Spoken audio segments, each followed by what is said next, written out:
Hi everyone. So I decided to make a mixed girl video to kind of tell people a little bit about myself. I do get asked a lot on a daily basis, and when I say on a daily basis,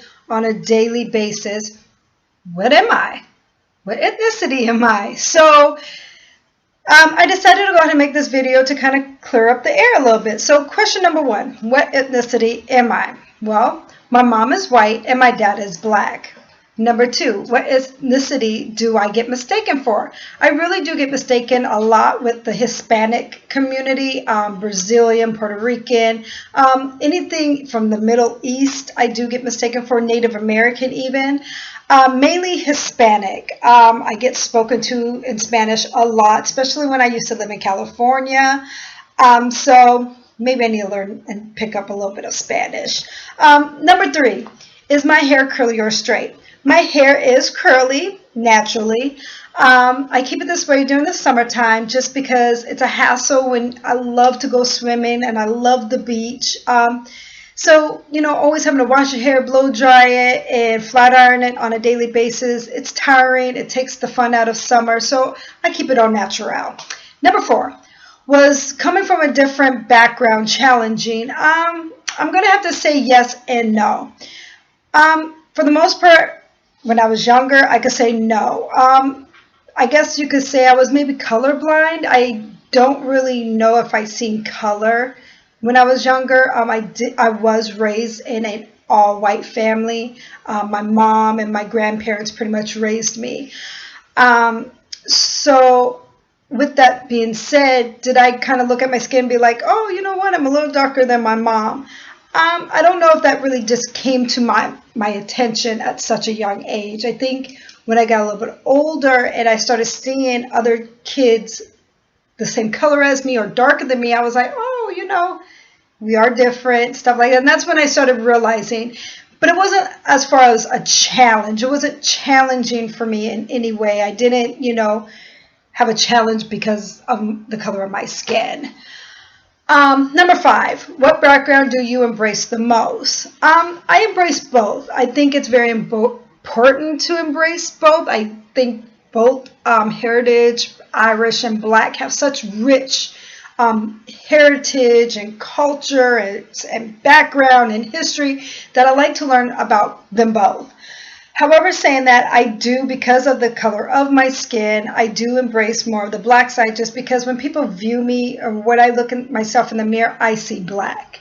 But that doesn't mean I don't embrace the white side of me, because I do. But we'll get to that a little bit later.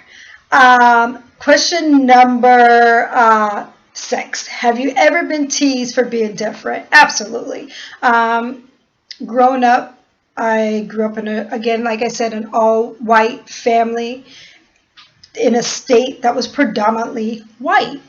My mom really didn't know what to do with my hair. I had really, really coarse, thick, curly hair. So, I would come to school with these big old afros and sometimes little Mickey Mouse ears, and my mom would throw a little ribbon on them, and they're kind of a little crooked. So I used to get teased a lot about that. I really never got teased too much about the color of my skin. I used to get looked at a lot by older people, but not really too much with the younger people. So yeah, I was teased. And that's pretty much it. Number 7, have you ever been ashamed of being multiracial? No, I haven't. I have not been ashamed. I will never be ashamed. I learned from a young age, be happy for who you are. Everybody brings something unique to the table. It doesn't matter what color of skin you are. Somebody always brings something unique. So that's what I was always taught growing up. So number 8, do you feel like being mixed has its benefits? Absolutely, it does. I get to bring education to those that might not know any better.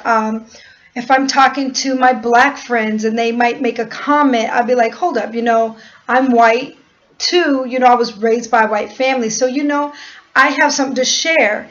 And vice versa with my white friends. I can say, look, I'm also Black.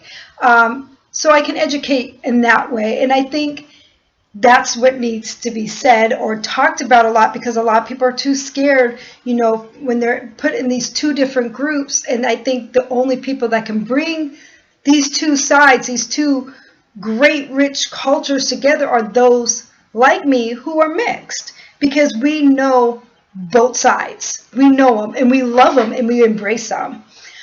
Number 9, what makes being multiracial beautiful? Like I said just now, the fact that I can teach other people about who I am and be able to say, hey, look, I know my black side, I know my white side, let's bring this together. There's such a divide. And growing up in today's world and seeing what's going on in the news, I think a lot of us who are multiracial should be able to talk about it and bring that to the table. Number 10, what advice to someone who is struggling with their multiracial identity would I give? Best advice is you're unique. That's really the main thing. You are a unique individual. There's so much culture that you can bring to the table, to other people's lives. You can empower people, both whatever culture you are.